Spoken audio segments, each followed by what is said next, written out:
Bien, buenas tardes, ¿cómo están? Iniciamos una ronda de preguntas.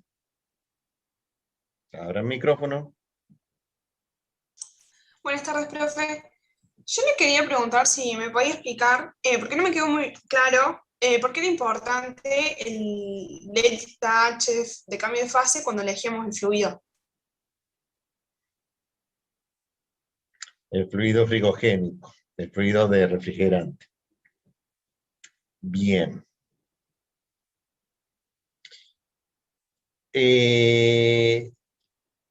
Los dos calores, tanto del evaporador como del condensador, dependen de la diferencia de entalpías de entrada-salida. En el cálculo de las entalpías, dependiendo del estado de referencia que ustedes tomen, ¿está bien? Independientemente del modelo termodinámico que usen, porque también dependía de eso, el grueso de la diferencia de entalpías no estaba en el calor sensible, como decimos nosotros, que es la diferencia de entalpía por cambio de temperatura de esa fase, sino que el grueso estaba en el delta H de cambio de fase. O sea, si yo tomo como estado de referencia el gas, para sacarla del líquido, yo tengo que tomar la entalpía del gas, del punto de referencia, el de formación. Tome la formación que quiera.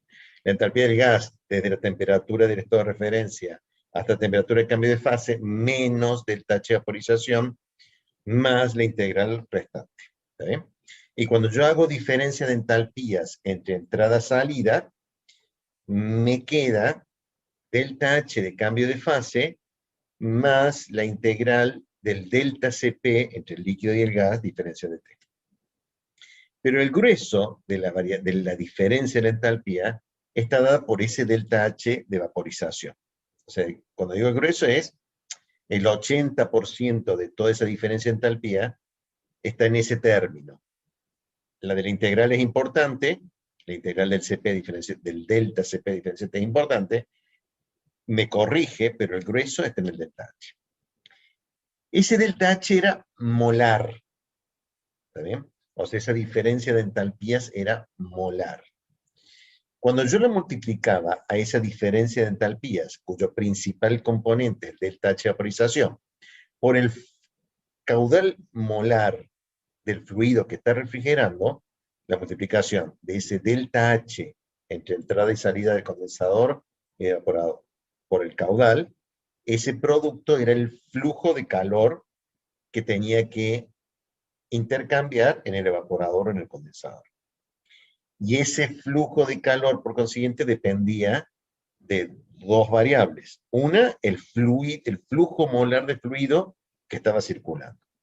Y el segundo es el otro factor, que es el delta H entre entrada y salida de ese intercambiador de calor, cuyo principal componente es delta H de cambio de fase.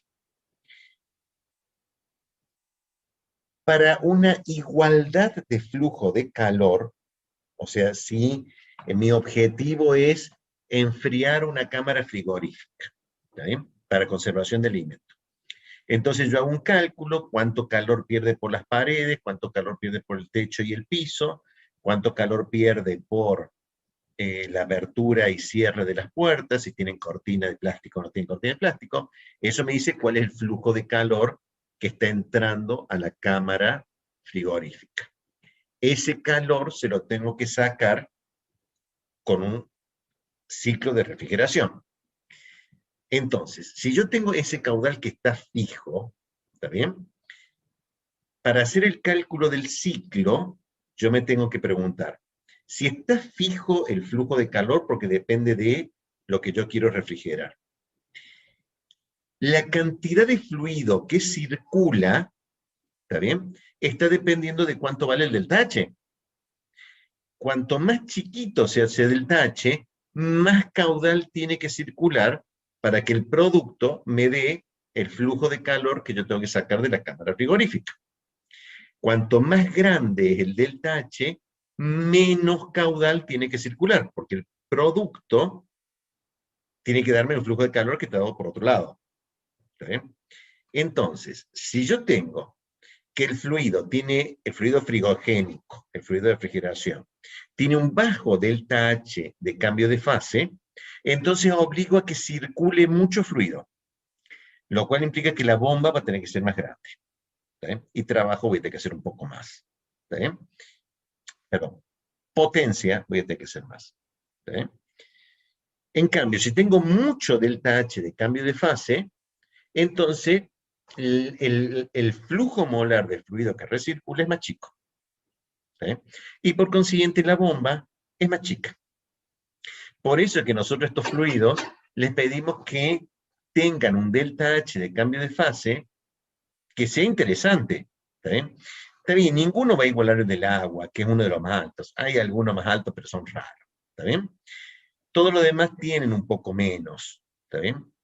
Pero de todos los que tienen, yo le doy prioridad a aquel fluido que en las condiciones de operación del ciclo tenga una mayor delta H.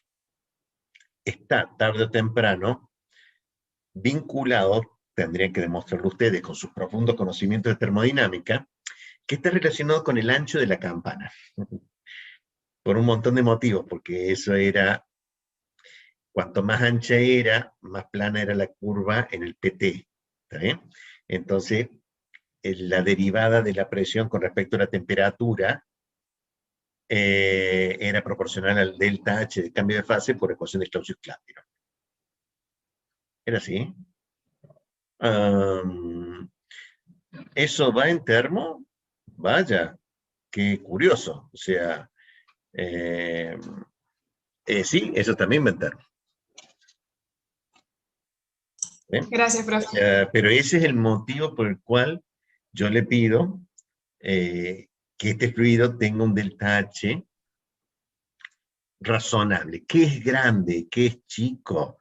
Es muy difícil decirlo. Pero a igualdad de fluidos, yo prefiero que tenga mayor delta H. A igualdad. A igualdad de flujo de calor, para elegir los fluidos, yo elijo el que tenga, dentro de la condición de operación, que tenga el mayor delta H de cambio de fase. Vaya, ¿por qué no lo preguntan en el teórico? Qué excelente pregunta y ya se me pasó. Vale, la voy a dejar nota para el examen. Está muy buena pregunta. No le expliqué Profe, bien. entonces, ¿no sale nada de trabajo? ¿Todo el trabajo se transforma en calor? Porque no entendí muy bien. Excelente pregunta también. En esquema de máquina térmica, el esquema de máquina térmica era, estoy apelando al esfuerzo de imaginación, no porque sea vago, sino porque tengo que buscar mi lápiz para escribir en el pizarrón. Y quiero ver si ustedes se lo imaginan al problema. Yo tenía una fuente caliente, una fuente fría, y en el flujo de calor de los dos puse una máquina térmica. Siempre puse un trabajo a esa máquina térmica. Pero la verdad es que Brighton usa dos trabajos, uno que entra y uno que sale. Rankine usa dos trabajos, uno que entra, uno que sale. En el esquema máquina térmica, ese trabajo que obtenía del sistema, si el flujo de calor era espontáneo, o ingresaba al sistema para invertir el flujo de calor, era el trabajo neto. ¿Está bien? Porque de lo contrario tendría que haber puesto un círculo con un tipo cruz. Entra calor, entra trabajo, sale trabajo.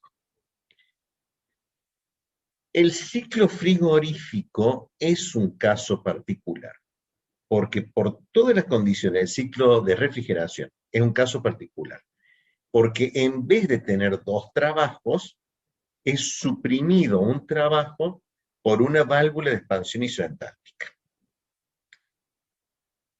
Rebobino. El mejor ciclo de refrigeración, si la pregunta fuera de un parcial pronto, ¿cuál es el mejor ciclo de refrigeración?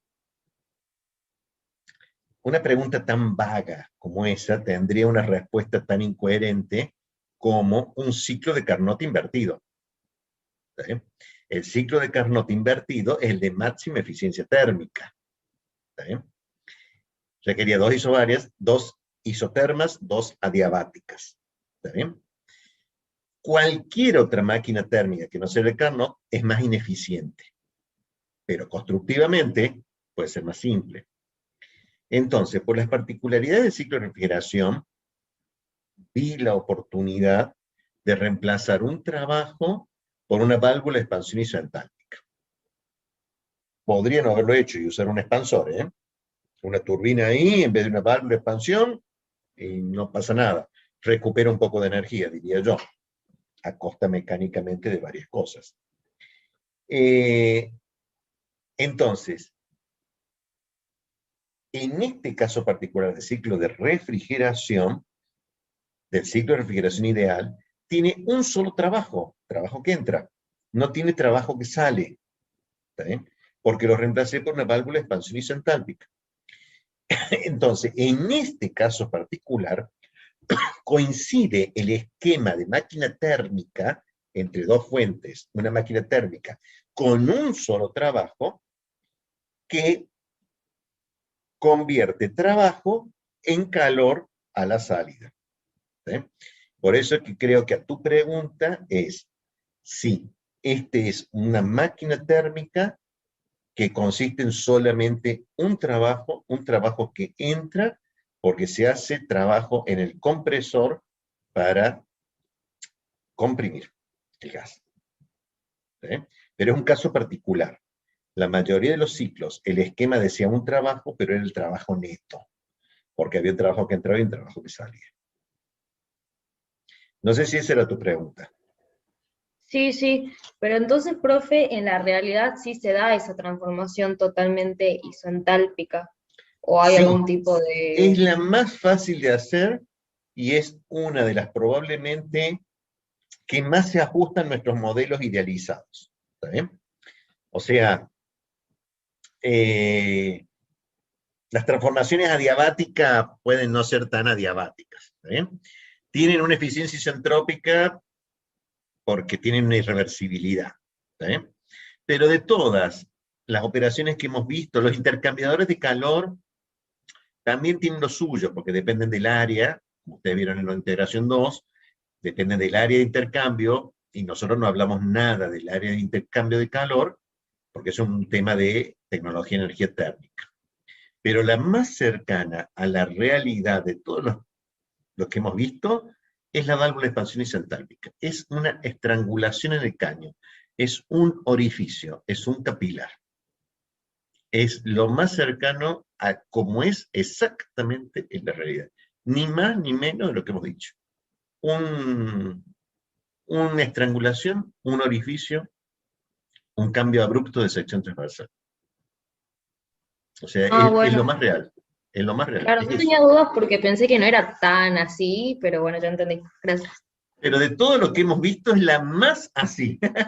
O sea, todos los compresores tienen todo un montón de temas, ya van a ver, los compresores, las bombas, las van a ver en fenómeno de transporte, las van a ver en operaciones 1, tiene sus cosas, tienen eficiencia, tienen más, tienen menos, son de desplazamiento positivo, centrífuga, ya lo vieron en integración 2, hay cientos de modelos de bombas. Válvula de expansión isentálpica, una estrangulación o laminado, que son todos nombres sinónimos que se le da, es un orificio de mucho menor diámetro dentro de la tubería. Eso es todo. Es lo más fácil que hay. Por eso es difícil de verlo. Un tubo de Venturi a veces también se lo ve, pero por fuera es un caño.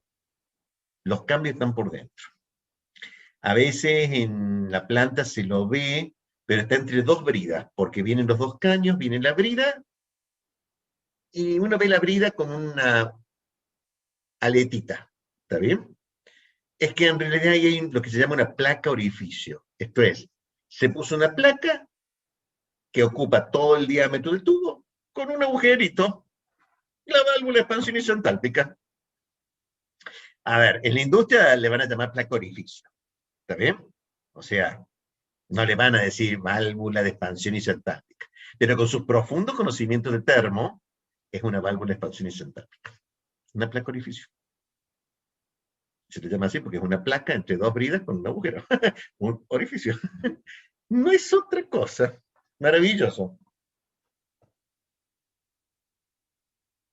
¿Otra pregunta? Sí, profe, yo tengo una duda.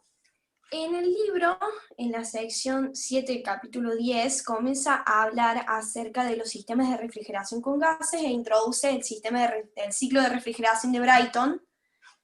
Y mi pregunta eran varias en realidad. Uno, como no explica mucho esa sección del libro, ¿entre qué temperaturas se podría dar? ¿Cuál sería la eficiencia? O sea, más o menos un pequeño desarrollo de cómo sería ese ciclo, qué tipo de gas puede usarse, porque lo único que está es el sistema de flujo y el diagrama TS. Sí. Sí, efectivamente, forman parte de las cosas que no di y que tomo en el parcial de ahora. El ciclo de Brighton particularmente es muy usado en los aviones para refrigerar. Sí, porque no es tan fácil, no es como tomar aire de afuera que está helado, porque estoy a una gran altura, ¿está bien? En realidad aprovecho parte del ciclo de Brighton. Lo digo de otra forma. Cualquier ciclo termodinámico invertido que gire en sentido antihorario es un ciclo de refrigeración. Cualquiera. Desde el punto de vista termodinámico, lo único que yo le pido es que el fluido circule, primero, que sea de flujo. No es para sistemas cerrados. Los sistemas cerrados no pueden hacer refrigeración. Los que pueden hacer ciclos de refrigeración son los de flujo. ¿Sí? Y si es de flujo, todo lo que yo le pido, y lo único que yo le pido, es que gire al revés. O sea, que el fluido vaya en las operaciones unitarias que constituye el ciclo, girando al revés del sentido horario en los diagramas termodinámicos, ¿no? O sea, no se ven que en el diagrama de flujo, ¿de qué sentido me está hablando? No hay sentido en el diagrama de operaciones unitarias. Pero en el diagrama termodinámico, si yo comprimo un gas isobárica, isocórica, lo que ustedes quieran, desciendo el volumen molar, luego obtengo trabajo adiabático, isotérmico, isoentálpico, lo que fuera, bajo el ciclo y luego lo expando de alguna forma, aumento el volumen molar para que me cierre el ciclo, pero haciendo las operaciones secuenciales al revés, en sentido antihorario, es un ciclo de refrigeración. Porque todo proviene de ese concepto de máquina térmica entre dos fuentes. Tengo una fuente caliente, una fuente fría.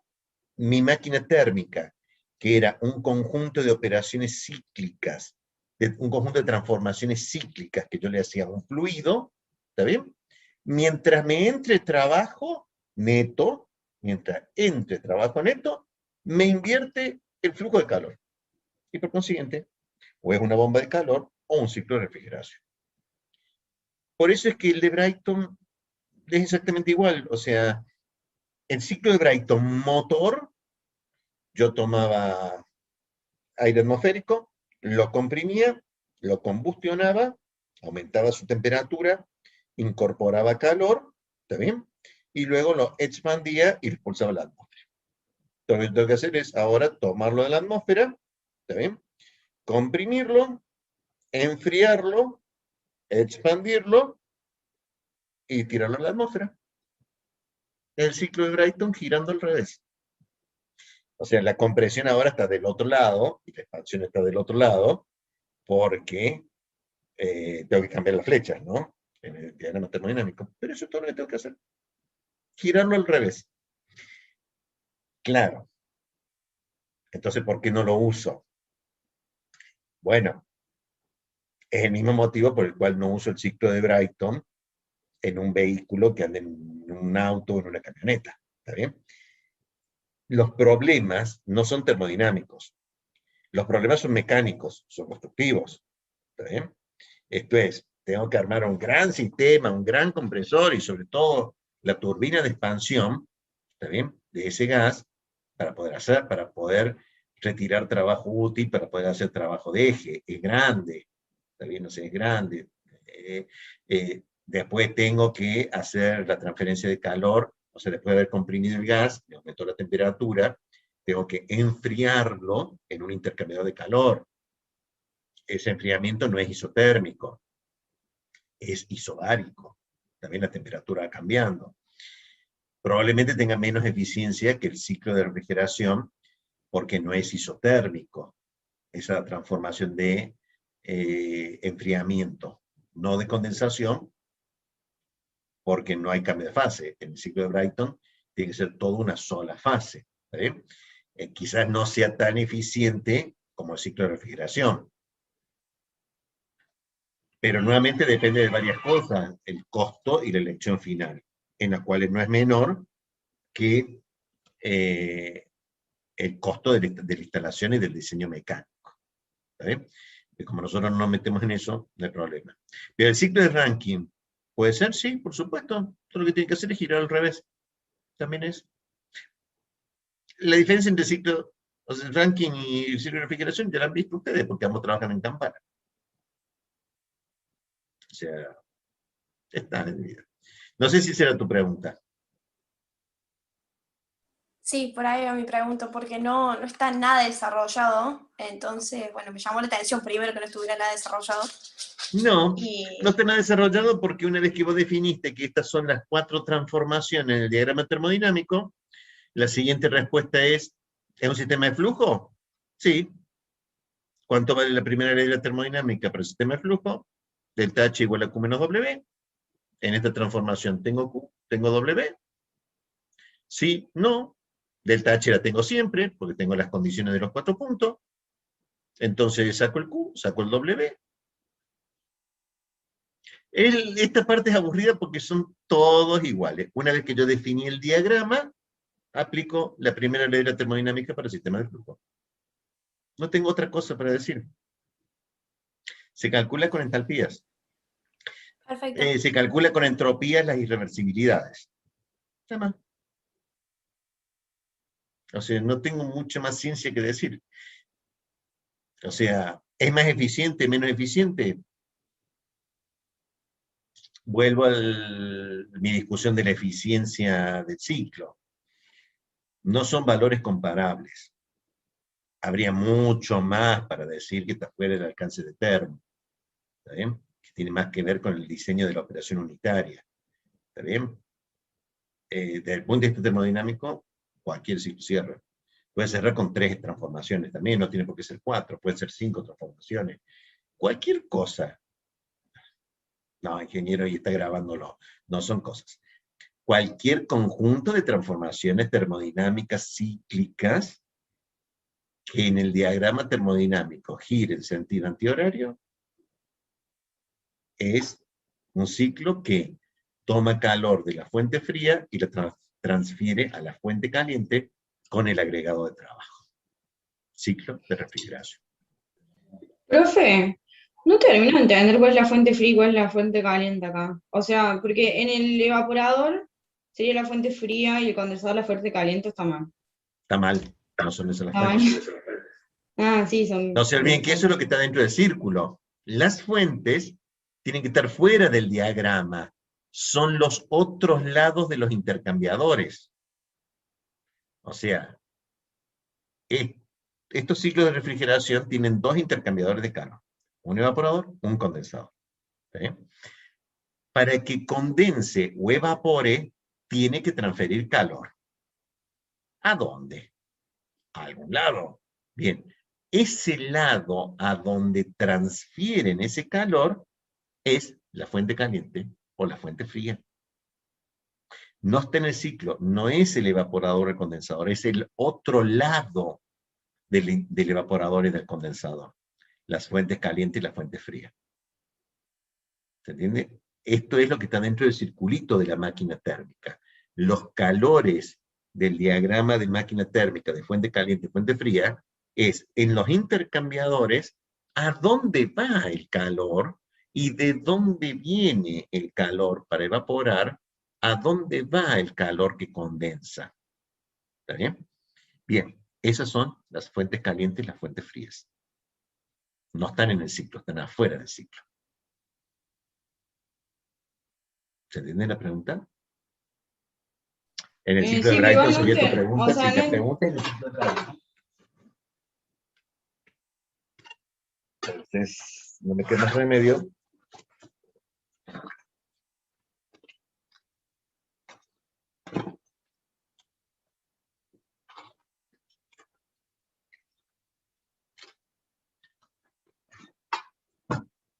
Tuve que buscarlo, definitivamente. Me convencieron, soy muy fácil de convencer. Un ciclo de Brighton invertido.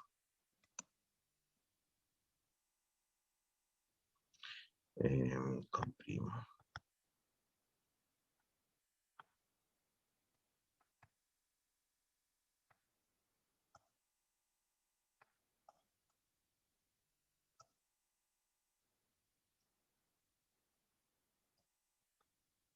Hago trabajo de eje. Este no está.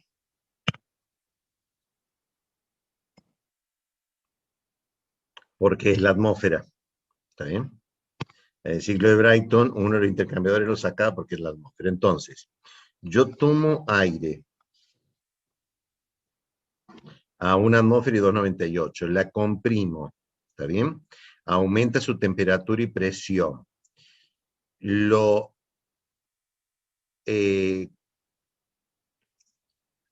Ahora, en este intercambiador de calor, yo tenía que agregarle calor, ¿está bien? Y ahora este tiene que enfriar, ¿está bien?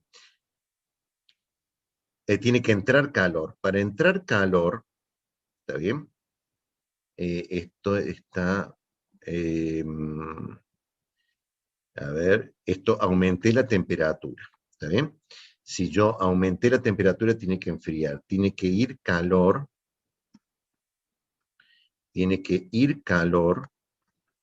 a la fuente, ¿está bien? De mayor temperatura. O sea, esta es la T1 de mayor temperatura. Este calor sale en frío, el resto de lo que enfrío lo aprovecho para expandirlo, lo bajo a la presión, lo expulso a la atmósfera. O sea que yo tengo una transformación que es en un PBM. La transformación es isobárica. Una adiabática, una isobárica, una adiabática, gira así, porque tomo aire, lo comprimo, saco calor, al sacar calor en frío, no puedo enfriar hasta el final, termino de expandir en una expansión adiabática, isoentrópica, y lo expulso a la atmósfera. ¿Está bien? Esto significa que acá está entrando calor, y el calor que está entrando es de la atmósfera, o sea que tomo calor de la atmósfera, ¿está bien?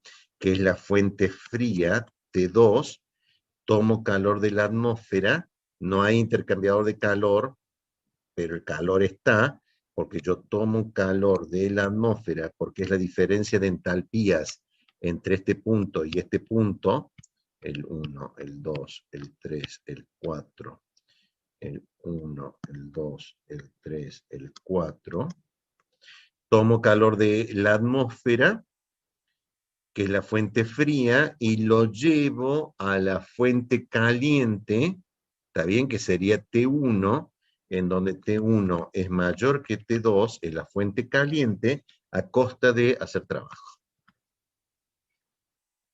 A costa de hacer trabajo neto. Profe, perdón, una consulta. En este caso, este sistema estaría funcionando como una bomba de calor, ¿no? Porque, o sea, ¿por qué me interesaría a mí enfriar la atmósfera? Ah, bueno, sí. Ah, Bueno, sí, qué sé yo. Bueno, eso es lo mismo. El ciclo es ciclo de refrigeración. Sí, sí. Efectivamente, estaría enfriando la atmósfera. Sí, a costa de llevar la bomba de calor. Bueno, sí, pero quito calor de la atmósfera. ¿Qué sé yo? Yo no sé, ustedes me dijeron el ciclo de Brighton invertido. ¿Es un ciclo de refrigeración? Sí. ¿Está bien? Pero es ciclo de refrigeración. El ciclo de refrigeración es con objetivo de bomba de calor o sentido de quitarle calor a la fuente fría y llevarlo a la fuente caliente, pero en este caso es la atmósfera. Profe, una pregunta. Si ahí utilizamos aire, ¿cuáles son los rangos de temperatura en los que trabajaría ese ciclo?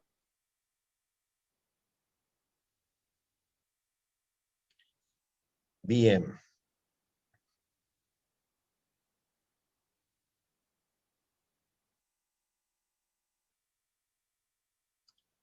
A ver.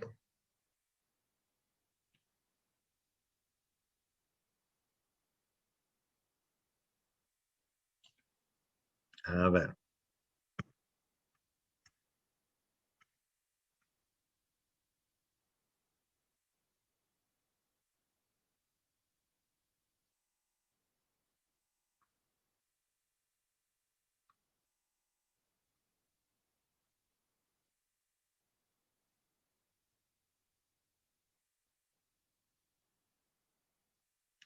Trabajo de eje.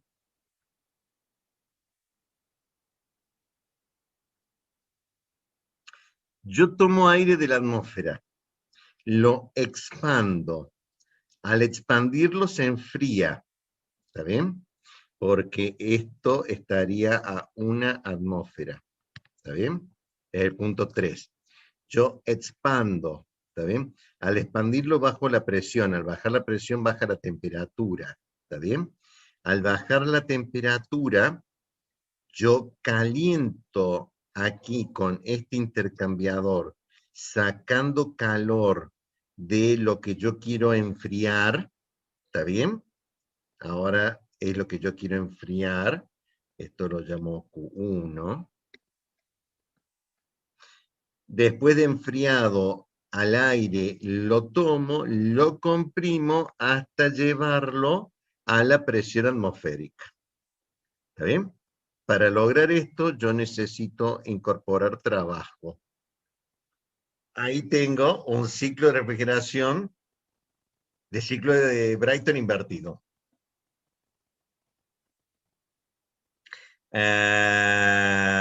Temperaturas, creo que me preguntaste las temperaturas, ¿está bien?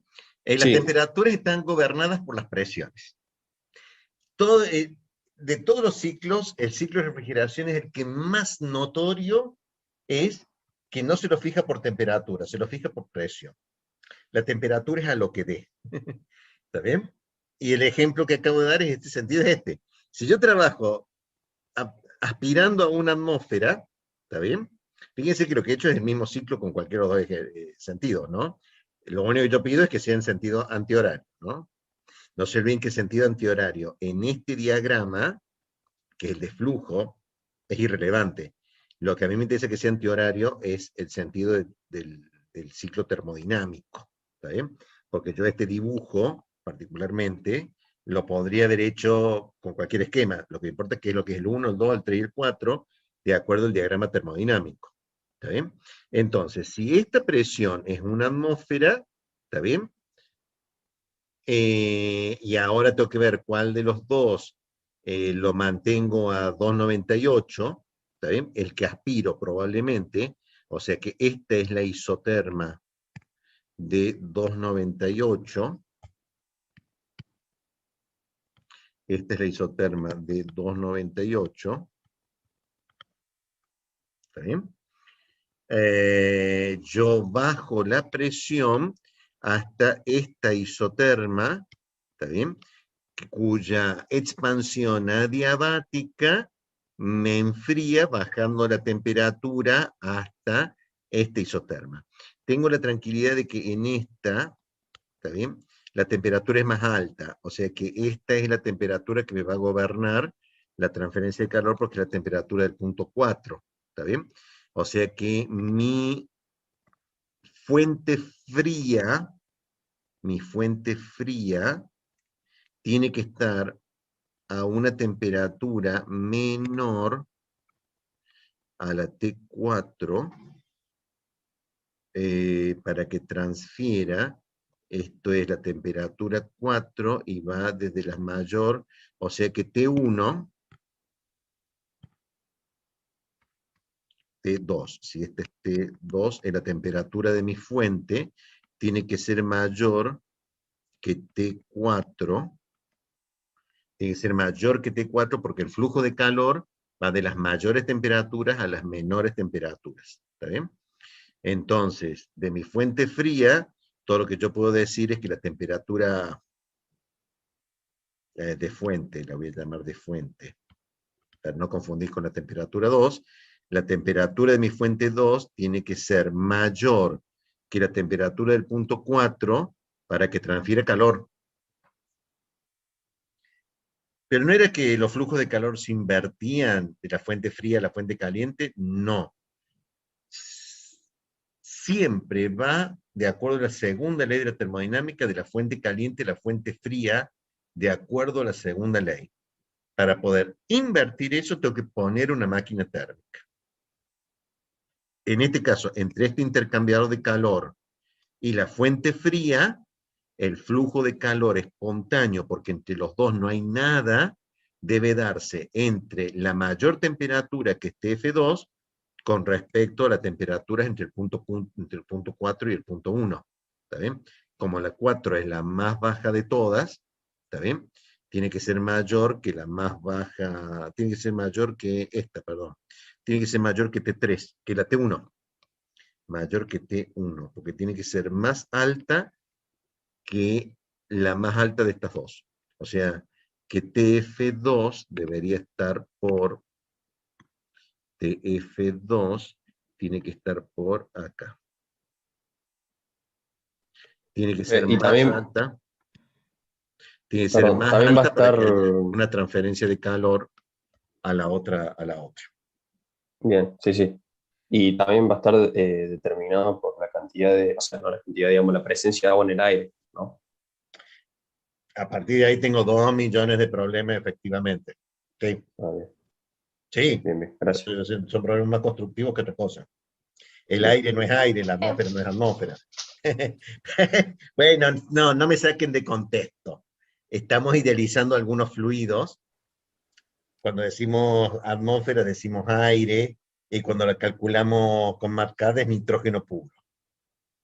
O sea, vamos a tener que esperar vamos a tener que dejar tomar un poco de este estilo, esperar al segundo cuatrimestre, en donde vamos a hacer todos estos análisis, pero con aire. ¿Está bien? Profe, una consulta. En el ciclo Rankine, la fuente fría, que era la fuente que estaba en el condensador, era el enfriamiento, la atmósfera, un río, o bueno, demás. En uno de estos sistemas de refrigeración, ¿de qué estaríamos hablando? ¿Sigue siendo la misma?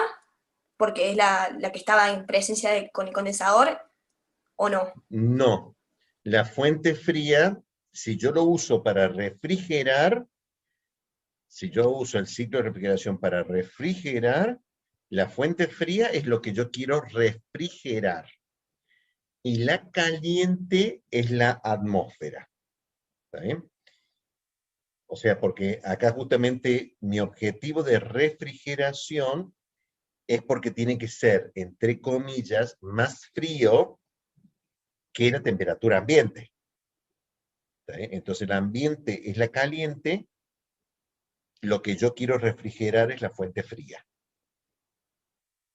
Porque yo te quiero quitar calor de un sistema que está a una temperatura más baja que la atmosférica.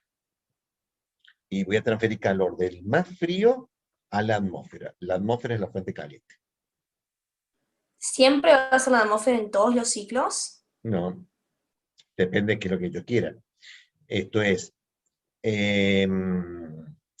si yo hago cascada de ciclos de refrigeración, ¿está bien?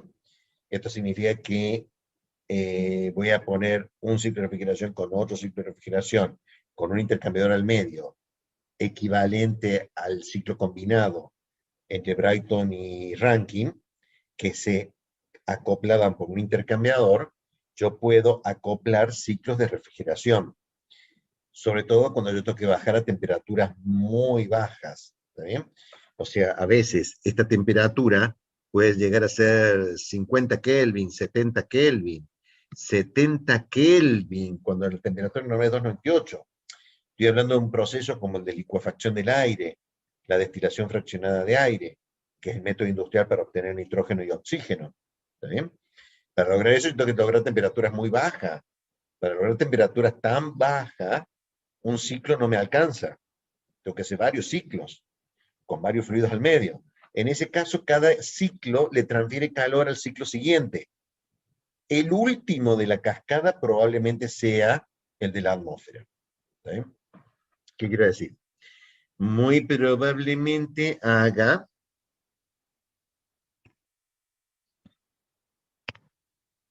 no voy a ahorrar nada.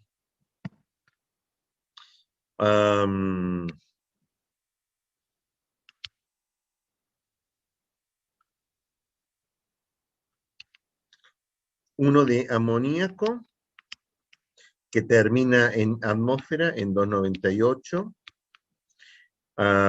y me lo lleva a menos 20.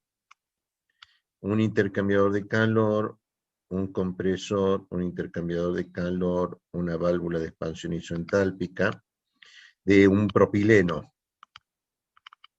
Entonces, esto es un intercambiador de calor en donde fluye calor de este a este, o sea, de este intercambiador a este. Y luego pondré un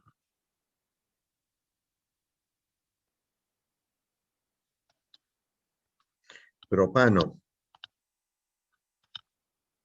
en donde este transfiere calor a este. Entonces, no necesariamente el último, o sea, que el último destino sea la atmósfera, pero eso ya lo habíamos visto de estado muerto y exergía, ¿está bien? La atmósfera o el mar, ¿está bien? No quiere decir que que todos los ciclos vayan a la atmósfera. Yo ahí pongo 3 ciclos y puedo seguir con etano, etileno, etano, ¿está bien? Que es lo que en realidad llego a 70 Kelvin. Tendría que poner 2 más, uno de etileno, uno de etano. Cada uno de ellos no termina en la atmósfera. Se lo pasa el calor al intercambiador del ciclo siguiente. Típico examen de parcial de práctico. No sé si se entiende mi respuesta.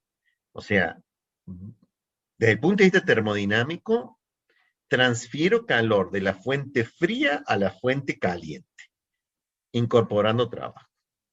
¿Cuál es la fuente fría? ¿Cuál es la fuente caliente? Hay que verlo en cada ciclo particular, en cada caso, no el ciclo, en cada caso particular que yo necesito usar un ciclo de refrigeración. No sé si se respondió a tu pregunta. Sí, En sí le última instancia responde. va a la atmósfera. En última instancia, uno probablemente. O va al mar, porque podría haber refrigerado, o sea, como mi objetivo o sea, vuelvo a la pregunta del Brighton. ¿Pero usted para qué quería calentar la atmósfera? ¿Está bien? Entonces mi pregunta sería, ¿usted para qué quiere calentar el mar? No, lo que pasa es que yo no quería calentar el mar. Yo quería sacarle calor a lo que yo quiero refrigerar, una cámara frigorífica. Y mi último intercambiador, en vez de intercambiar contra la atmósfera, intercambia contra agua de mar, que también está a 298, ¿no? Entonces lo mando al mar, a través de un circuito de refrigeración que tome agua de pozo, pasa por el intercambiador de calor, pasa por el condensador, que es este, ¿está bien? Pasa por el agua, pasa por el condensador y se tira al río, o sea, al mar, al río Paraná. Voy al mar. El otro lado está un estado muerto.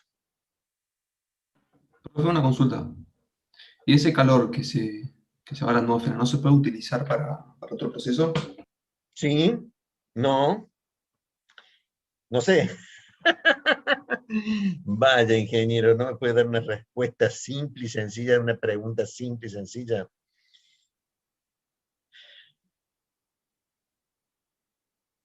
¿Cómo lo explico?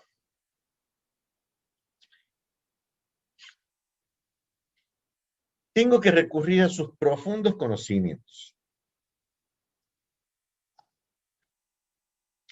y a mi fe inconmovible en la primera y segunda ley de la termodinámica. No puedo lograr algo de la nada. No se puede.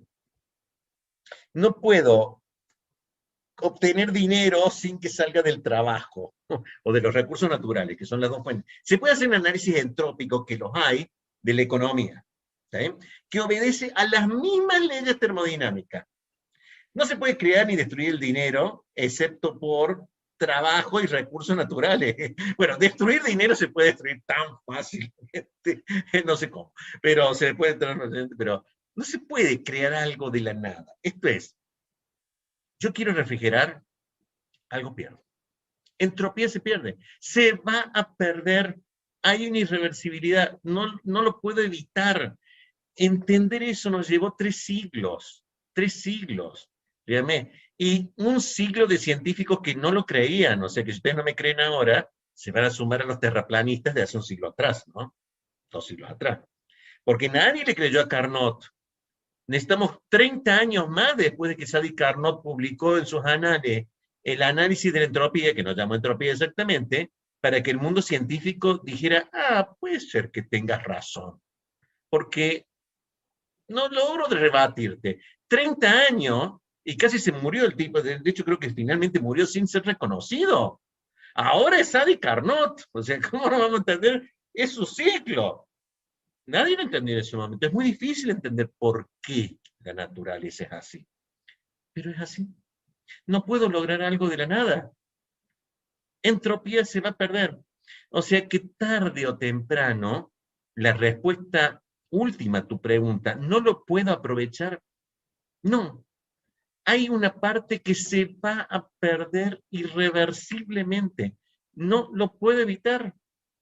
O sea, entonces, tengo que asumir el costo, puedo minimizarlo, pero el costo de la civilización actual, está todo dicho, o sea, también ya está dicho, eso está muy claro, el principal subproducto de nuestra civilización es la conversión irreversible de trabajo en calor. No estoy hablando de calentamiento global, ¿está bien? Que obedece a otros temas, pero está muy claro que a futuro, o sea, supongamos que usamos todos centrales nucleares o encontramos fusión fría, digamos, finalmente lo podemos desarrollar, que es una conversión directa de masa en energía aprovechable, ¿está bien? Entonces estoy transformando masa en energía, estoy aprovechando trabajo en calor. Tarde o temprano, la temperatura de cualquier planeta va a subir porque es el desecho inevitable de la segunda ley. O sea, tarde o temprano, ¿y por qué el planeta no se calienta? Por la radiación que irradia. Irradia mucha radiación, incluso en el sector oscuro, cuando no recibe radiación del sol, la temperatura de superficie de 298 Kelvin irradia muchísimo. O sea, que irradia, es obvio, porque cuando está nublado, la superficie de la Tierra no se enfría y tenemos esa sensación de calor. Pero está perdiendo constantemente calor a el espacio, producto en gran medida de estas conversiones que se nos ocurrió hacer a nosotros, de energía química en calor, si usamos combustibles fósiles o combustibles renovables, que es energía solar acumulada, diría yo, o si nos vamos a una transformación directa de masa en energía. El calor que vamos a generar puede llegar a que el planeta no lo logre disipar, va a aumentar la temperatura, y no por calentamiento global, dióxido de carbono, y todas esas cosas, ¿no? O sea, y la segunda ley se aplica, y la han aplicado a nivel cosmológico desde 1 por 10 a la menos 12 segundos después del Big Bang, porque en realidad antes de ese tiempo no hay nada. No hay nada. Junto con la creación del espacio se creó la entropía. O sea, vinieron juntos. ¿Sí? Es una consecuencia de la teoría general de la relatividad y de varias otras cosas más. Y el universo se va a morir no hay nada que lo demuestre lo contrario por muerte de entropía, porque vamos a irnos a una entropía irreversible. El universo va a una entropía irreversible, sigue expandiendo y sigue aumentando la entropía. No queda otra. Volviendo a tu pregunta, tarde o temprano, no puedo aprovecharlo todo. Aprovecho un poco, el ciclo combinado es un ejemplo, se tira mucho calor, hay una alta destrucción de exergía en un ciclo de Brayton, yo puedo aprovecharlo con un ciclo de Rankine, ¿está bien? Yo puedo poner una cascada de intercambio de redes de ciclos de refrigeración, pero tarde o temprano, el último en la cola es un desperdicio. Y no lo puedo evitar. Tiene que estar.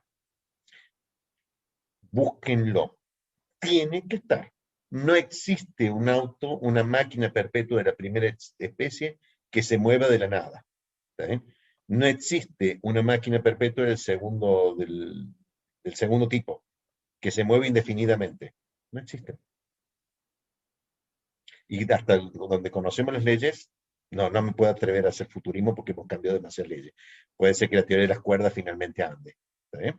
Si es así, tendremos que revisar algunos aspectos. Puede ser que en una singularidad de un agujero negro pasen cosas raras. ¿Está bien? Puede ser, no lo voy a descartar. O sea, ahora nos reímos de aquellos que creían que el calor era un calórico, algo que tenía masa. ¿Está bien? Dentro de 100 o 200 años se reirán de Macaño, que creía en la primera y la segunda ley.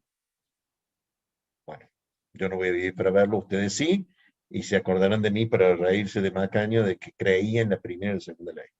Y la ley cero y la tercera ley también, ¿no? También creo, pero la primera, la segunda, sí, y la primera, obvio. No sé si eso responde a tu pregunta. Sí, profe, gracias. Pero tengo que pensar en ahorrarlos, no, perdón. Tengo que pensar en usarlo para algo, ver si lo puedo aprovechar, sí. Debo pensarlo. Es obligación del ingeniero, es optimización de energía, es minimizar la destrucción de energía. Es obligación de un ingeniero, debe ser, pero debo respetar su límite termodinámico. Pensarlo más allá no tiene sentido. O sea, no debo decirle a mi cliente, usted no va a pagar la luz. La única forma de que no pague la luz es que no pague la luz. O sea, pero energía va a consumir. Yo se la puedo bajar, le puedo decir que bajándolo tanto usted va a ahorrar tanta plata, todo lo demás. Pongo un panel solar. Lo mismo estoy consumiendo energía. Lo mismo hay degradación de entropía. Es indefectible. Sáquelo de la tierra, sáquelo de las mareas a la energía. Es lo mismo. Tarde o temprano, si yo pongo un sistema mareomotriz, ¿está bien? La consecuencia, porque yo ahí saco energía de la fuerza gravitatoria de la Luna, es que el océano va a reducir su nivel de mareas. Lo estoy sacando de la gravedad, ¿no? Que es otro campo conservativo de fuerza. La primera y la segunda ley son indefectibles. Hay que buscar dónde está el truco. Para no creerlo, ¿no? Otra pregunta. Me encanta porque es la última clase de termo en principio, ¿no? Nunca digan última, ¿no? Pero es un resumen de lo que hemos visto. Mi objetivo es que ustedes vean y comprendan después de todos 3 meses de estar renegando con Macaño que le pide un parcial toda la semana. ¿Sí? Qué divertido, encima se nos ríe. Que comprendan esta potencia de la termodinámica. Otra pregunta. Me gustaría que estén presentes, es lo único. Profe, una pregunta. ¿Cuál sería la fuente caliente y la fuente fría de la bomba de calor? Las mismas de ciclo de refrigeración. Perdón. Nuevamente como objetivo. ¿Está bien? A ver. El aire acondicionado de tu casa, si tiene un inverter y tenés aire acondicionado, diría yo, porque yo no tengo, o sea, aunque sí que tengo acá en mi oficina, ¿sí? Un aire acondicionado que tiene un inverter que simplemente lo único que hace es invertir el sentido de flujo de fluido, ¿eh? Es todo lo que hace, ¿sí? Y un par de valvulitas para cambiar la válvula de expansión isentálpica. Es el mismo equipo, en el mismo ciclo termodinámico, tan solo que en un caso enfría el ambiente calentando afuera, ¿está bien? Y ahí lo uso como sistema de refrigeración, invertido, enfría afuera calentando la oficina, calentando la habitación. Entonces, funcionando así, es una bomba de calor, ¿está bien? Y es el mismo ciclo, el mismo fluido, operando con las mismas presiones, ¿está bien? Simplemente que el intercambiador de calor, evaporador, condensador, que es lo que cambia el sentido de flujo del inverter, ¿está bien? Es el mismo dispositivo mecánico, el mismo intercambiador de calor, tan solo que el evaporador y el condensador cambian de roles entre el que está dentro de la habitación y el que está en la atmósfera. Nada más. O sea que todo el punto de vista es quién es el condensador, quién es el evaporador. El condensador, para condensar, tiene que tomar calor, ¿está bien? De donde toma calor es la fuente fría. El condensador. El evaporador es el que toma calor de la fuente fría. El condensador, para pasar al líquido, libera calor y se lo tengo que mandar al otro lado. ¿Sí? Entonces, simplemente, si es bomba de calor, lo que yo tengo que hacer es que ese calor que libera el condensador vaya al lugar que yo quiero. A la atmósfera si quiero enfriar, al interior de la habitación si quiero calentar. ¿Se entiende mi respuesta? El ciclo es un ciclo. Opera entre dos temperaturas. Que sea bomba de calor o sea ciclo de refrigeración, es dónde está el evaporador, dónde está el condensador y a dónde van los calores que entran y salen. Gracias, profe. Por eso el esquema principal sigue siendo el gran esquema de máquina térmica. Yo pongo una máquina térmica. ¿Dónde está la fuente fría? ¿Dónde está la fuente caliente? Y la transferencia de calor de las fuentes calientes y frías al ciclo tienen que ser espontáneas. ¿Sí? O sea que tienen que obedecer la segunda ley, de mayores temperaturas a menores temperaturas. El ciclo es el que me cambia todo, pero no de la fuente al ciclo. Otra pregunta. Sí, profe, tengo una consulta. En un diagrama pH, ¿cómo quedan dibujadas las isocoras?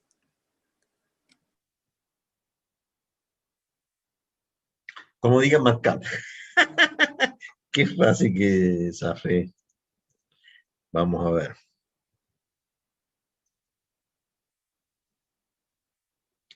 En el pH. En el pH.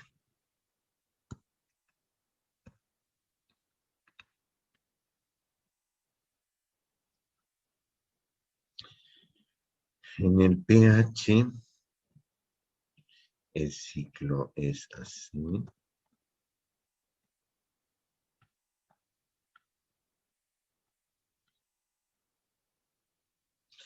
Las transformaciones isotérmicas, las isotérmicas eran así.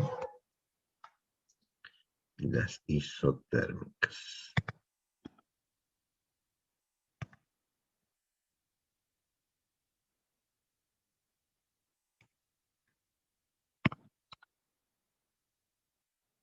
Eran así.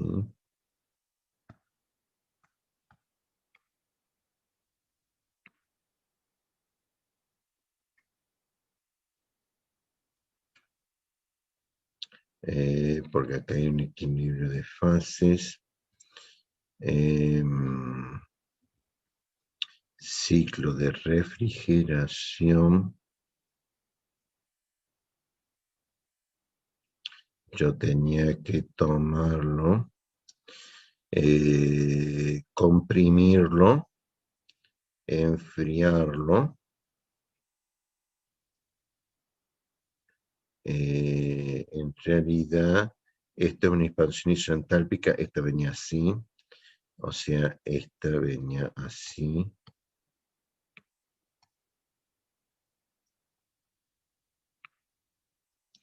Entonces, esta venía así, o sea, esta es la isotérmica. O sea que esta hay una que está mal. Esta estaba mal. Esas son las dos transformaciones isotérmicas. ¿Está bien? Las transformaciones isocóricas aquí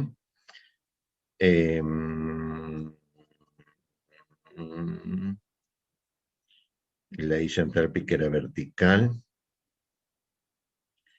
era una curva y la pendiente de la curva, esto tenía que verla en la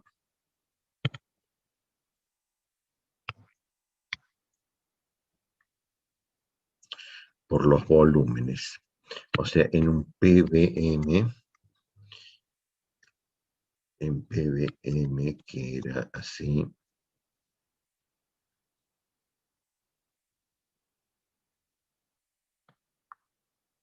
dos presiones, pues no me va a salir ahora porque dice muy inclinada.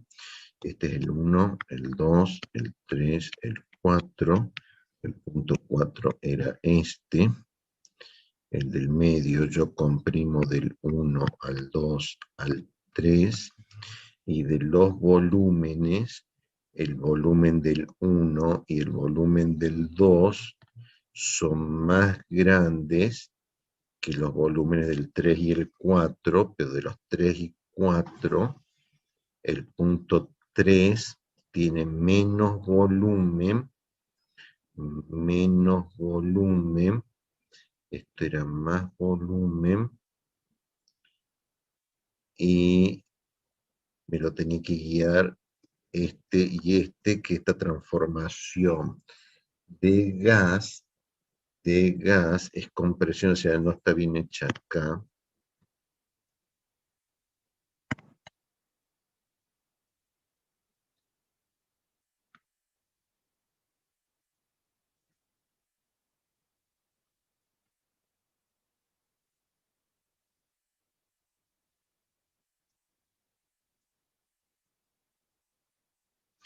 Al comprimir del 1 al 2, que comprimí el gas, el 2 tiene que tener menos volumen,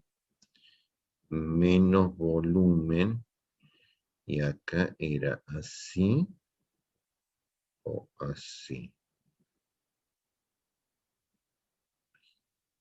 Este y este era gas, este era líquido, este era mayor volumen. El del 2 tiene que tener menos volumen. O sea, este y este tienen que tener el mismo volumen. Los dos volúmenes son estos dos. Este y este tienen estos dos. No me estoy acordando cómo era. Tengo que buscarlo. La forma de la curva H en función de P y B. H en función de P y B. O sea, lo que yo recuerdo es que lo graficaba. ¿Está bien? Si me da 5 minutos después del parcial, porque no va en el parcial esto, me fijo cómo era. Pero que tengo que graficarlo. Lo tengo en un par de libros, de cómo eran las isocóricas en este. Llego hasta la isentálpica, y la adiabática era simple porque la adiabática era igual a esta. O sea, las isoentrópicas tenían que ser de esta forma, ¿no? O sea, todas las adiabáticas eran de esta forma. Y cuando y atravesaban, las adiabáticas atravesaban la campana. igual que las isoentálpicas, atraviesan la campana. ¿Está bien? O sea que las adiabáticas tenían esa forma. Ya me fijo la isocórica. La verdad es que en este momento no me estoy acordando cuál era la transformación. Me acuerdo la isotérmica, la isobárica, la isoentálpica, la isoentrópica. La isocórica, no me estoy acordando.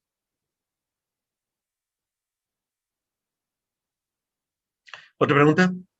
Después del parcial te la digo. Porque mientras está en el parcial lo busco. Sé dónde está.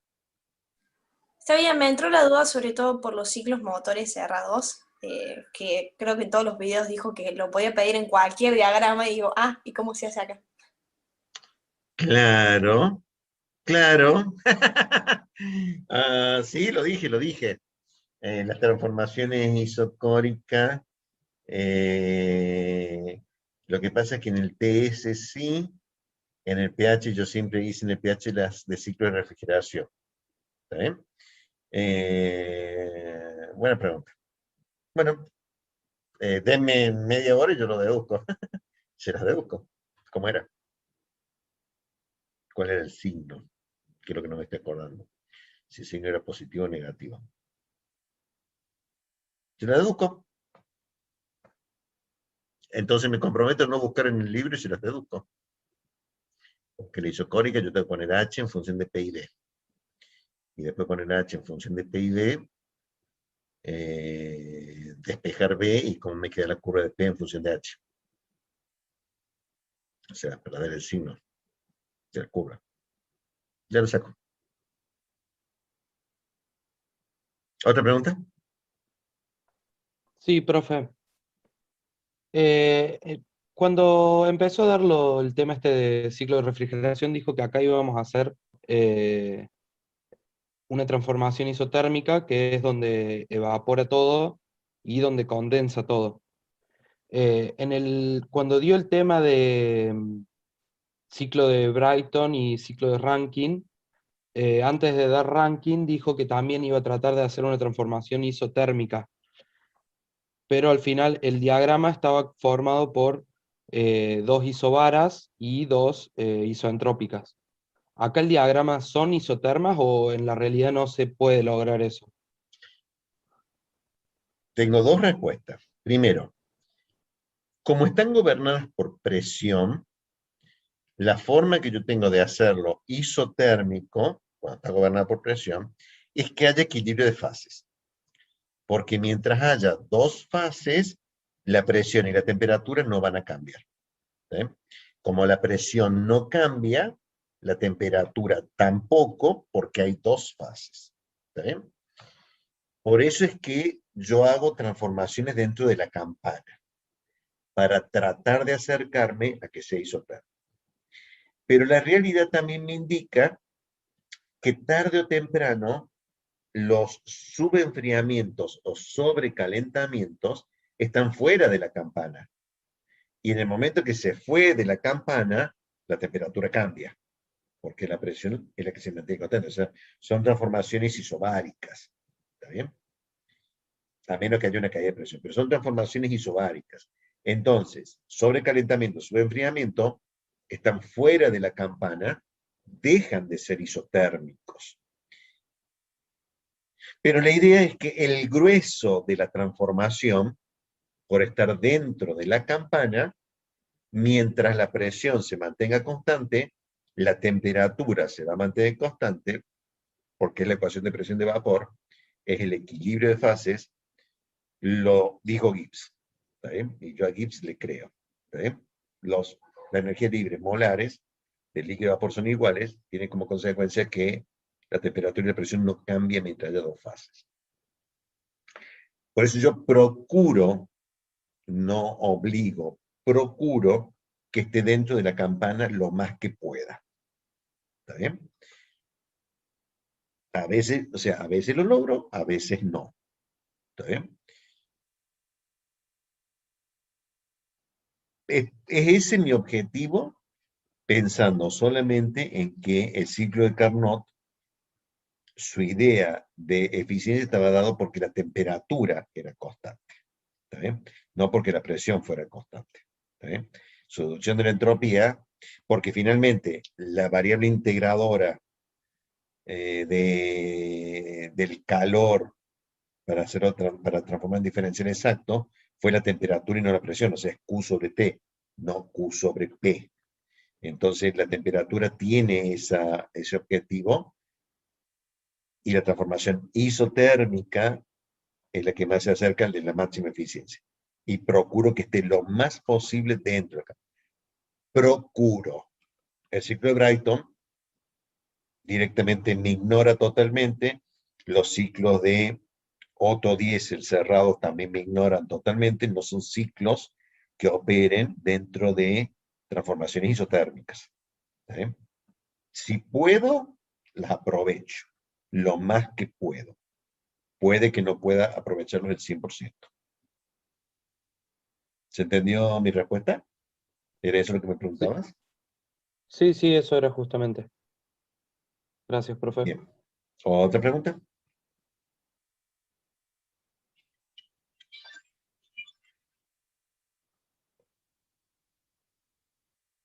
¿Otra pregunta? Sí, profe, otra cosa. Cuando hace el desarrollo, empieza a hacer el diagrama del flujo o sea, del flujo del componente, no del flujo termodinámico, hace primero el diagrama de lo que sería el supuesto ciclo de Carnot inverso, y después, cuando hace el cambio por la válvula de expansión isoentálpica, ahí se le pone ciclo de refrigeración ideal. Después, eso es ideal solo porque no es factible algo, o ese es lo que se usa realmente. No, es ideal porque no es lo que se usa. O sea, en ese sentido es ideal.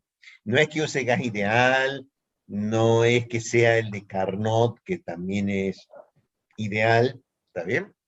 Es ideal ese ciclo de refrigeración. Un evaporador, un compresor, un condensador y una válvula de expansión isentálpica, porque es la base de todos los ciclos de refrigeración siguientes, con subenfriamiento, con sobrecalentamiento, con caída de presión, con compresión en 2 etapas. O sea, todos los demás derivan de esa estructura básica que es un evaporador, un compresor, un condensador, una válvula de expansión isoentálpica. ¿Está bien? Por eso se lo llama ciclo de refrigeración ideal. O sea, si yo digo, ¿cuál es el ciclo de refrigeración? Es ese. Por más que ustedes me refrieguen por la cara, y están en todo su derecho, pero ingeniero, usted no acaba de decir que cualquier ciclo que gira en sentido antihorario es un ciclo de refrigeración. Sí, porque todo ciclo de flujo que gire en antihorario va a cumplir mi objetivo de transferir calor de la fuente fría a la fuente caliente. Pero el que se llama ciclo de refrigeración a secas, o ideal a secas, es este. Un evaporador, un compresor, un condensador, una válvula de expansión isentálpica. Por eso lo llamo ideal, en el sentido de que el real, entre comillas, es el que tiene caídas de presión en los intercambiadores de calor. ¿Está bien? Era ese mi único objetivo al decir que era ideal. Era el primero de una serie que se lo llama típicamente ciclos de refrigeración. Pero puede haber otros. ¿No? Hay otros que no derivan de este. Y también refrigeran. ¿Está bien? Entonces también cumple este objetivo de pasar calor, de transformar calor de la fuente fría, de transferir calor de la fuente fría a la fuente caliente.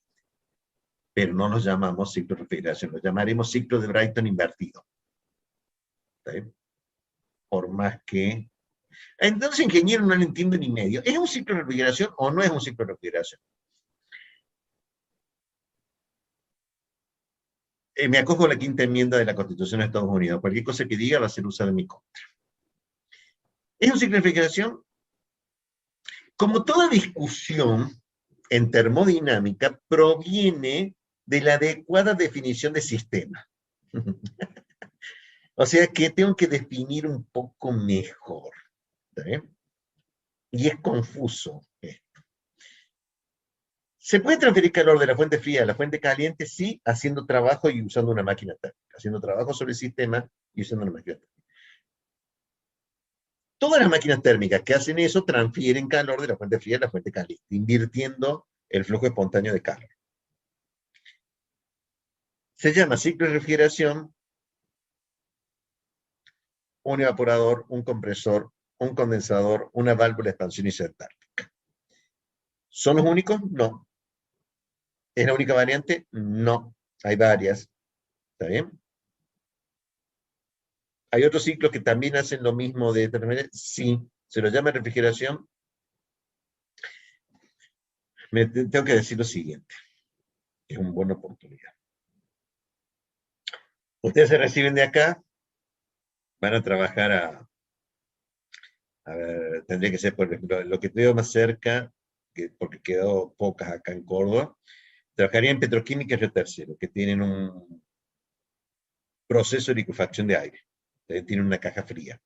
O sea, ellos destilan aire necesariamente. ¿Sí? La columna de destilación de aire, destilación fraccionada de aire, se hace en una columna que es circular, es de sección cilíndrica, es de sección circular, es un cilindro, pero su aislante es cuadrado. ¿Está bien? Por eso se lo llama caja fría. Es la columna de destilación típica de destilación de aire. Parece cuadrada, pero no lo es. El aislante es cuadrado. Entonces, usa un ciclo de refrigeración, usa varios ciclos de refrigeración. Entonces llegan ustedes todos entusiasmados en su primer día de trabajo. Mecaña me dijo que está una válvula de expansión isentártica. Quiero verla.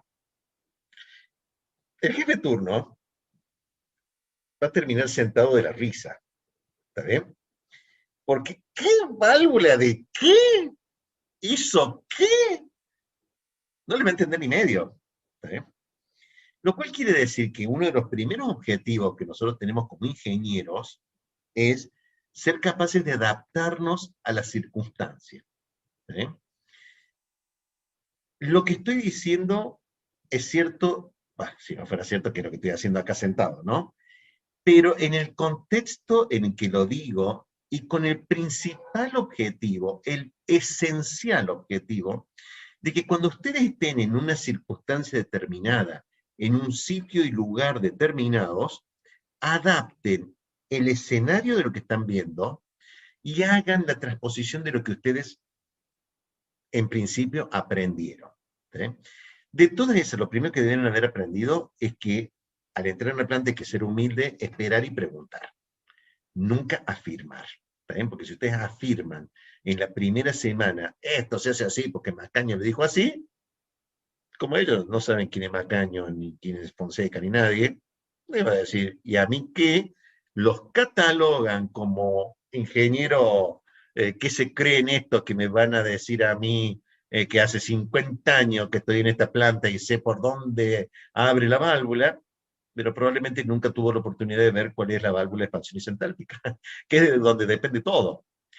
Hasta que los llamen a ustedes, ¿está bien? Porque les digan, no me anda la torre, la caja fría. Entonces, ¿por qué no te anda? Y este caño no enfría, yo siempre lo tocaba y estaba frío. Ah, está frío. Y antes estaba, o sea, siempre venía caliente y después de esta pieza se formaba hielito acá, sí. Ah, entonces debe ser que Macaño me había dicho que esta es la válvula de expansión isentártica. Y se ha clavado, se ha tapado, ¿está bien? Porque le entró agua, ¿está bien? No le van a decir que esa es la válvula de expansión isentártica, pero es la válvula de expansión isentártica. Es esa. Entonces pregunten un poco y lo van a encontrar, ¿está bien? Con esto quiere decir que tienen que ser abiertos a lo que les digan, porque ellos lo llamaban la válvula de acople, ¿está bien? Entonces, esta discusión que estoy dando acá es con el sentido de los términos de qué es un ciclo de refrigeración. ¿Está bien? Y efectivamente depende del contexto a qué me estoy refiriendo. Cualquier ciclo de flujo que gire en sentido antihorario el diagrama termodinámico toma calor de la fuente fría y la transfiere a la caliente. Es un ciclo de refrigeración. Pero un ciclo de refrigeración es un evaporador, un compresor, un condensador, una válvula de expansión isotérmica. Y puede tener 2 millones de variantes. ¿Entendés? Y si con todo esto no les quedó claro, no sé cómo hacerlo, vuelvan a preguntarme. Pero es el principio de funcionamiento. Pero el ciclo de refrigeración ideal, si yo lo pido en el examen, volviendo a hacer, sea práctico, ingeniero, y deje de pavear. Si yo pido, hacerme ciclo de refrigeración ideal, ustedes me tienen que hacer un evaporador, un compresor, un condensador, una válvula de expansión isotérmica. ¿Sí? Después verán la cara mía y dirán, ¿quiere que le haga un Carnot invertido? Ah, bueno, le voy a decir yo, bueno, hagan un Carnot invertido. Pero que saben, qué bárbaro, ¿cómo saben? ¿Responde eso a la pregunta? Sí, sí, No, no profe. importa. No, pero no se atreven a decirme que no. Bueno, no importa. Bueno, ya. Antes que ver esta grabación varias veces para reírse. Otra pregunta.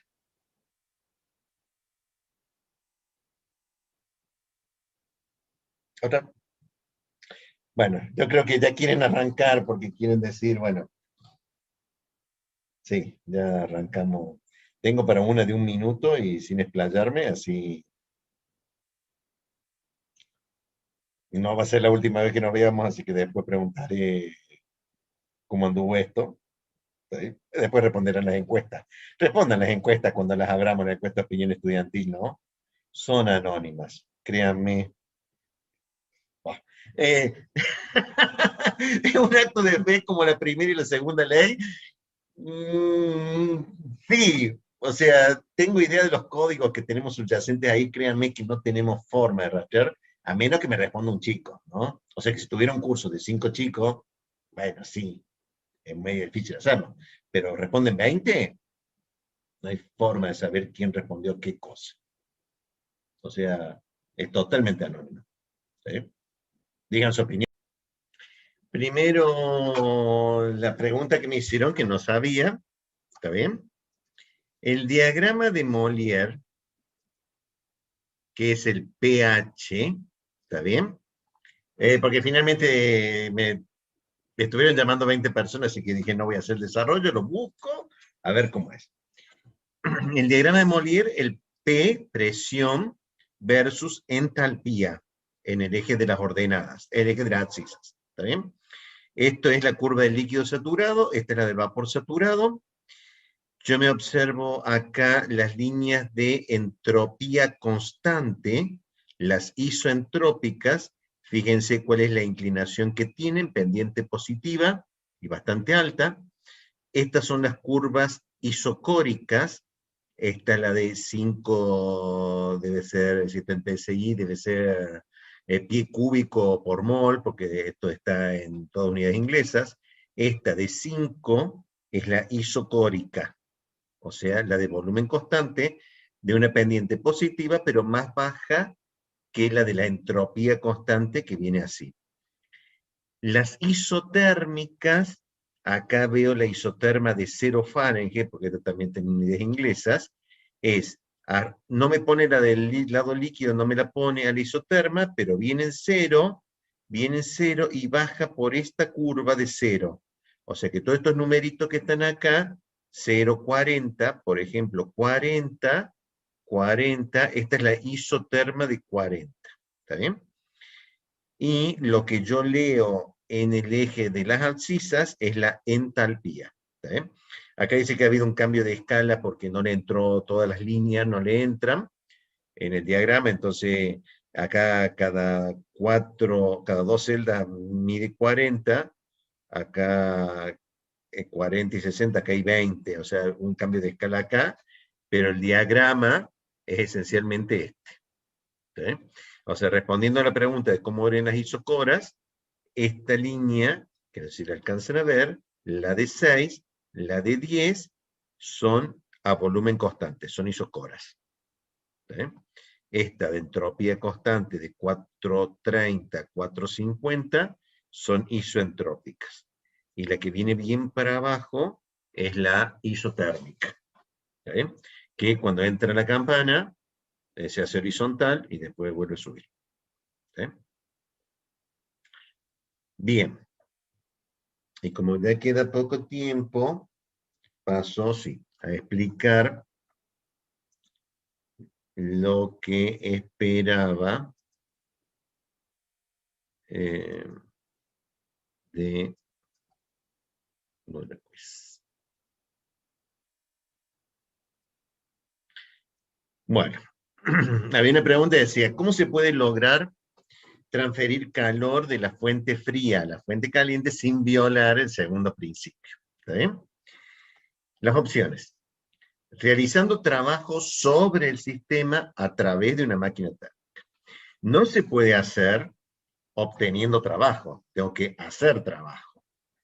No es usar una máquina térmica suficiente. La máquina térmica puede hacerse para realizar trabajo o para obtener trabajo. O sea que no es esta la respuesta correcta. Y no se puede invertir el flujo de calor del segundo principio, si no, no sé qué es lo que estamos viendo. ¿Está bien? ¿Para qué serviría acoplar varios ciclos frigoríficos con distintos fluidos frigogénicos? ¿Está bien? Acoplar varios ciclos sirve para lograr bajas temperaturas. ¿Está bien? No es para aumentar el flujo de calor, porque eso depende de los flujos molares de fluido dentro del ciclo. No reduce la destrucción de energía, la aumenta porque hay más irreversibilidades. No es para reducir el tamaño de los equipos, igual que compresión en etapa, porque en realidad estoy agregando más equipos, ¿está bien? Y no reduzco el trabajo de compresión. Lo que yo hago es lograr bajas temperaturas acoplando varios ciclos frigoríficos con distintos fluidos. Profe, Sí. ahí en esa pregunta, ¿puede explicar de nuevo lo de que no puede ser para reducir la destrucción de exergía? A lo mejor entendí mal el concepto de destrucción de exergía.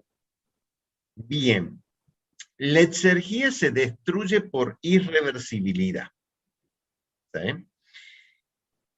Si todas las transformaciones son reversibles, la exergía no se está destruyendo. Se está destruyendo por irreversibilidad en una transformación. ¿Sí? Y varias transformaciones tienen una irreversibilidad indefectible. Ejemplo, la válvula de expansión isoentálpica, que es una transformación absolutamente irreversible. ¿Está bien? Una no es la que más destruye, pero es una que destruye exergía. Cuanto más transformaciones tengo que destruyen exergía, más exergía se destruye. El acoplar varios ciclos de refrigeración me incrementa las transformaciones, porque yo con un ciclo tengo 4. Con 2 ciclos tengo 8 transformaciones, con lo cual aumento la cantidad de transformaciones que son irreversibles. Voy a aumentar la destrucción de exergía. Se me va a destruir más exergía porque tengo más transformaciones que destruyen exergía. O sea que acoplar varios ciclos frigoríficos, poner el de amoníaco, luego el de propileno, luego el de propano, luego el de etileno, frente a un ciclo, tener más ciclos va a destruir más exergía. ¿Sí? Puede que no tenga más remedio, lo voy a tener que asumir. Tengo que lograr baja temperatura y no lo logro con un solo fluido pegar un salto tan grande. ¿Está bien? Pero cuanto más complejo es un sistema, más exergía destruye. Los que menos lo hacen son los más simples, y cuanto menos irreversibles son. ¿Se entiende la idea de por qué? No acoplo para reducir la destrucción de exergía. No era mi objetivo. Para reducir la destrucción de exergía tengo que hacer otras cosas. Tengo que disminuir los saltos térmicos, bajar un poco los saltos de presión. Cuanto más diferencia de presión hay, más destrucción de energía hay, más irreversible se vuelve. ¿Está bien? Pero entonces no pasa por ahí. Esa fue la idea. Claro, sí, yo estaba confundiendo otra cosa. Bomba de calor. ¿Con qué ciclo termodinámico puedo transferir calor a la fuente caliente? ¿Está bien? Bueno, con un ciclo de refrigeración. ¿Qué clase de pregunta es esa, ingeniero Macaño? Todas las demás sacan calor de la fuente caliente, incluido el ciclo de Carnot, a menos que sea el invertido, que no dice acá. ¿Está bien? Profe, yo ahí tengo una duda, porque dice puedo, entonces yo dije, bueno, pero si lo invertimos sí se puede. Por eso, ¿con qué ciclo termodinámico puedo transferir calor a la fuente caliente? ¿Y no se podría con un ciclo de Brighton ponerlo invertido? Sí, si hubiera sido invertido, pero no era la opción que tenía. La opción que tenía era el ciclo de Brighton. No con el ciclo de Brighton no transfiere calor a la fuente caliente, se la saca. Si hubiera dicho invertido, sí, pero el ciclo de Brighton como tal, igual que el Otto o el Rankine, son ciclos motores. Para que sean de refrigeración tengo que agregar la palabrita mágica, invertido. Porque si no están invertidos, no son de refrigeración.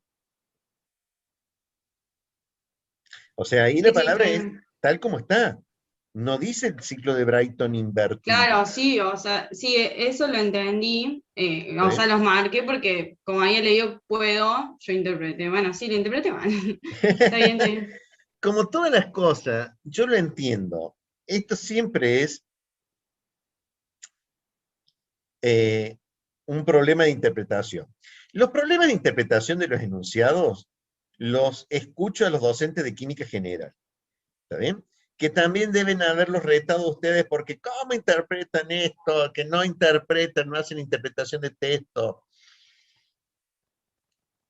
Ay, Dios, no es tan fácil explicarlo, porque esto viene de la secundaria, diría yo, y voy a irme a la primaria y voy a decir que en el prejardín no le enseñaron a jugar con dados. Estoy en la misma, ¿no? La única respuesta que por lo menos tratamos de dar de termodinámica a la interpretación de texto es darle más textos para que interpreten. O sea, más parciales. Es la única forma que nosotros encontramos de aprender cómo se interpreta. Y por eso es que trato de explicarlo cómo se interpreta. Porque no tengo mucha alternativa. Ustedes leen y ¿cómo sé que entendieron algo?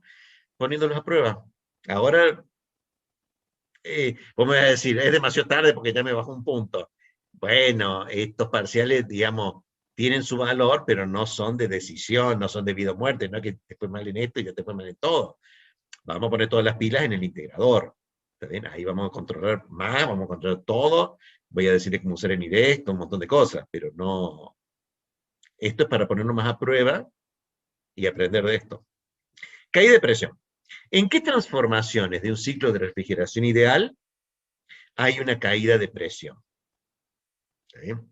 El ciclo de refrigeración es el ideal. Volviendo a la discusión, no es el ciclo de refrigeración con caída de presión.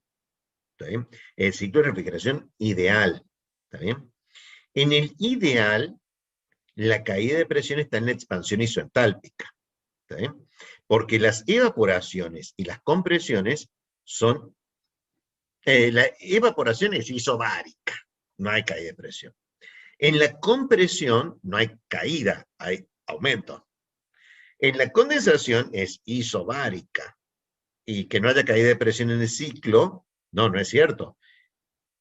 Que en el evaporador y el condensador no haya caída de presión, no quiere decir que no haya caída de presión en el ciclo, porque tiene que bajar de la presión alta a la presión baja, en la presión cíclica. Diferencia entre ciclo de refrigeración y ciclo de Rankine. Ahora sí, entre el ciclo de refrigeración ideal y un ciclo de Rankine invertido. Ahora sí está invertido, ¿está bien? Primera, el ciclo de refrigeración no tiene turbina de expansión. ¿Está bien? Segundo, el ciclo de refrigeración no usa normalmente agua como fluido frigogénico. ¿Está bien?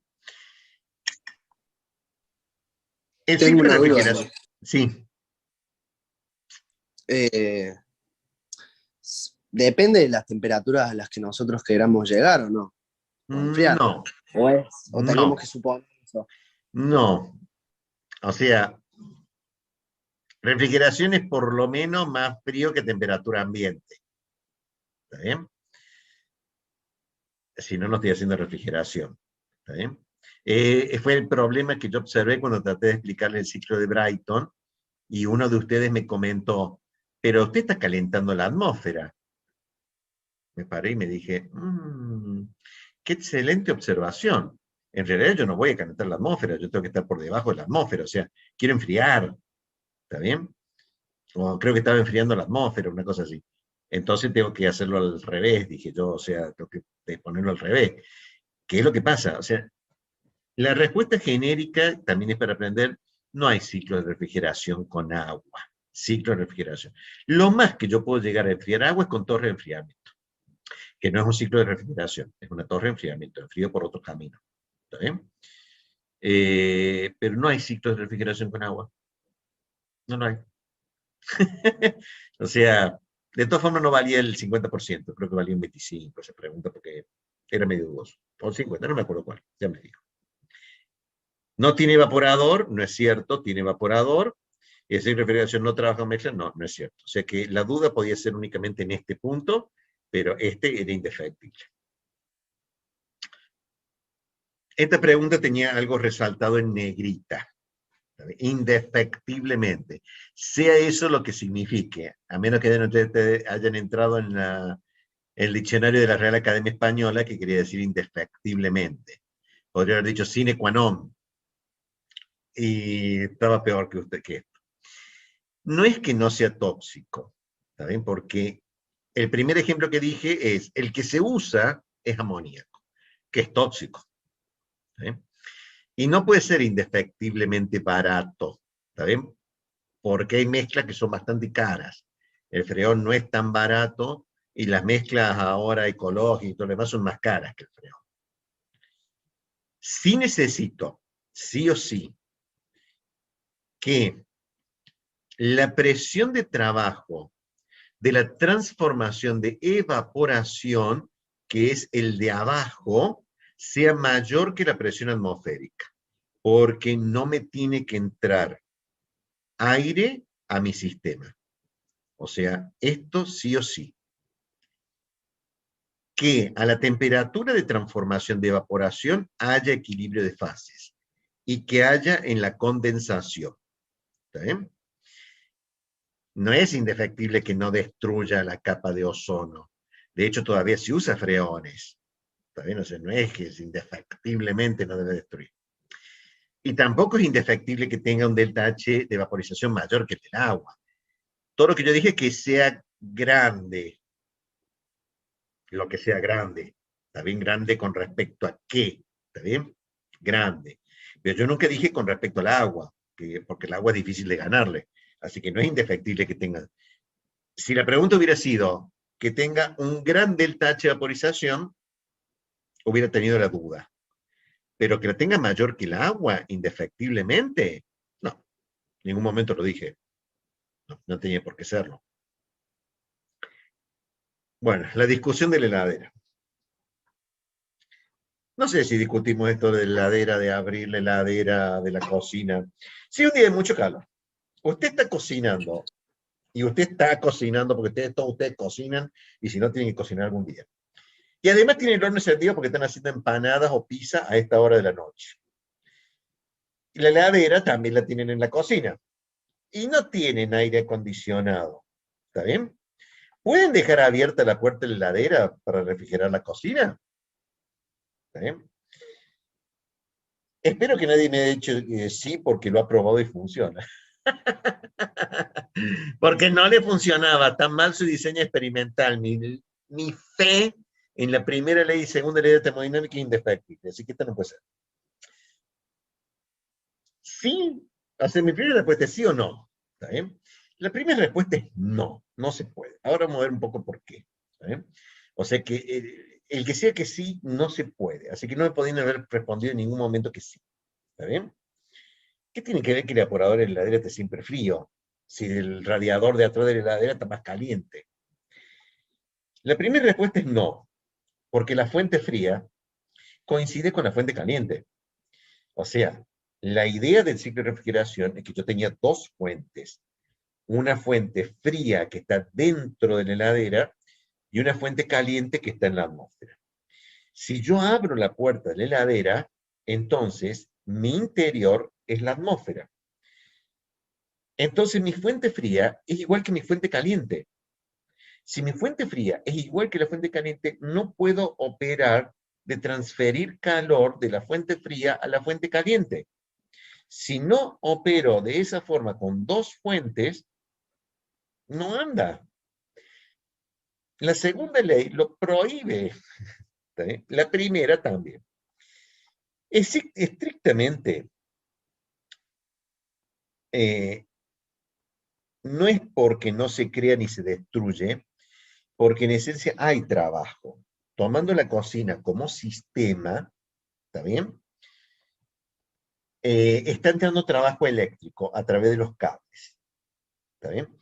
O sea, hay un trabajo efectuado, trabajo eléctrico, que está trabajando sobre el compresor, ¿está bien? O sea que mi sistema no está aislado. Mi sistema cocina no está aislado. Si no está aislado, no puedo aplicar la primera ley, ¿está bien? Podía aceptar que la cocina, no la del horno, el ambiente cocina, se calienta en realidad, si ustedes hacen la experiencia, se va a calentar, porque ustedes están transformando el trabajo eléctrico del motor, lo están transformando en calor.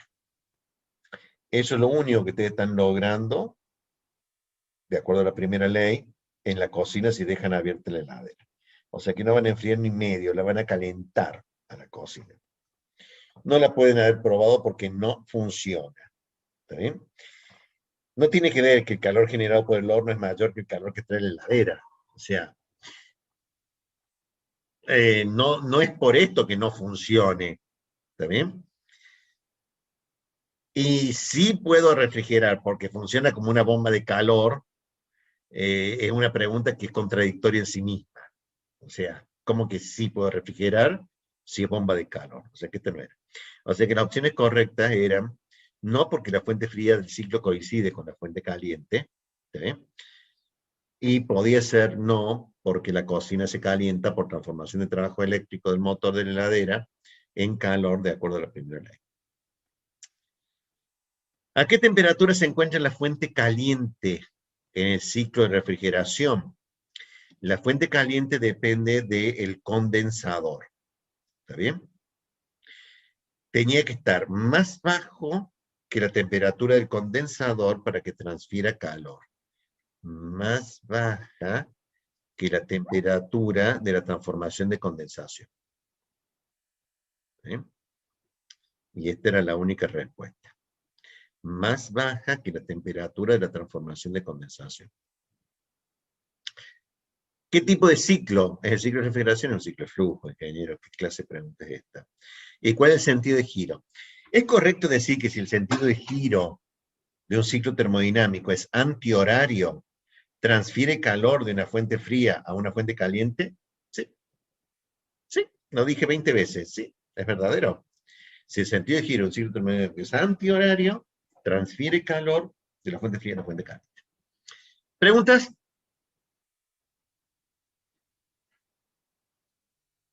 Profe, yo le quería pedir si podía subir las clases de consulta que tuvimos La antes tengo de los casi parciales hecha de y me las olvidé semanas subirla a anteriores. YouTube. Me olvidé subir bueno. a YouTube la anterior y ya grabo esta, las tengo que editar porque me olvidé, dejé la grabación mientras estaban tomando el examen, etcétera, etcétera. Tengo que cortar. Ya Bueno, la subo, profe. ya la subo. Gracias. Ya la subo. Mis promesas son promesas de político. Bueno, no, espero aspirar a algo mejor. Ya la subo. ¿Otra pregunta? Profe, una pregunta. Yo saqué 69%. Cuando lo sumo como 69 o como 7. Nosotros redondeamos al entero superior. Moodle también redondea al entero superior. Ah, genial. O sea, muestra el valor entero, pero redondeaba al entero superior. O sea, 5,49 era 5, 5,5 o 5,51 era 6. Redondeaba el entero superior. Ok, gracias. Si no, me tengo que revisar porque vamos a redondear el entero superior. ¿Otra pregunta?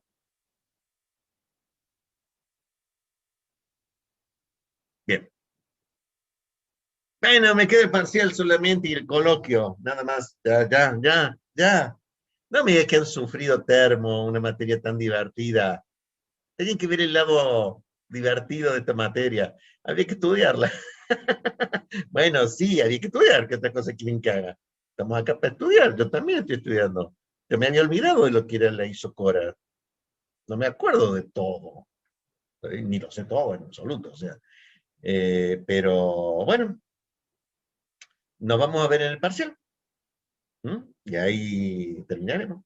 Por lo menos este capítulo de su vida. Nos vemos, chicos. Chao, profe. Que tengan